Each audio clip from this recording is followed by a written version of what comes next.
অবশেষে সব জল্পনা কল্পনার অবসান ঘটিয়ে নানা অনিশ্চয়তা পেরিয়ে বাংলাদেশ দল আসিয়ান কাপ খেলার অনুমোদন পেল ফিফা থেকে এবং সেখানে ভারতের পরিবর্তে বাংলাদেশ গ্রুপ এ তে খেলবে। সেখানে বাংলাদেশের প্রতিপক্ষ ইন্দোনেশিয়া, মালয়েশিয়া এবং সিঙ্গাপুর।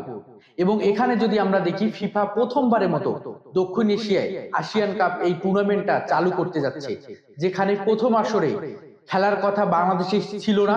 সেখানে ভারত ৩রা অক্টোবর ব্রাজিলের বিপক্ষে প্রীতি ম্যাচ খেলবে বলে ভারত আসিয়ান কাপ থেকে নাম প্রত্যাহার করে নেয়। তারপরেই বাংলাদেশের সুযোগটা মেলে এবং বাংলাদেশ সহ 14টি দক্ষিণ এশিয়ার দেশ এবারের এই টুর্নামেন্টে অংশগ্রহণ করবে।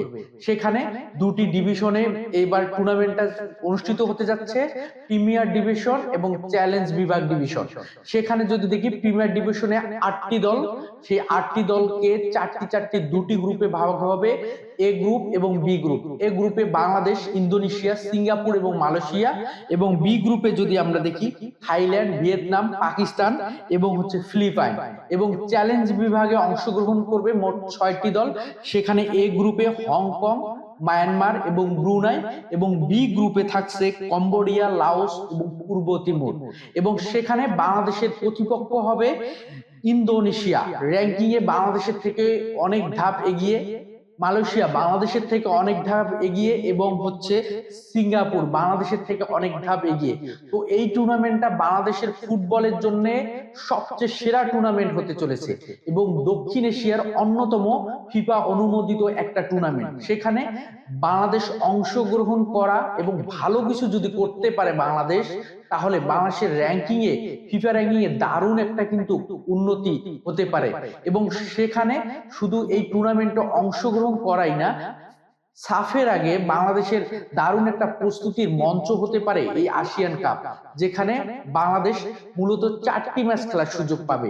প্রথম 3টি ম্যাচ হবে, প্রত্যেকটি দলের সাথে প্রত্যেকটি দল খেলবে, এবং তারপরে বাংলাদেশ গ্রুপে যদি group champion, group runners up, গ্রুপে 3rd 4th পজিশন হয়, ঠিক তেমনই ভাবে যদি 4th পজিশন হয়, বি গ্রুপের 4th পজিশন দলের সাথে আরেকটি ম্যাচ খেলার সুযোগ পাবে।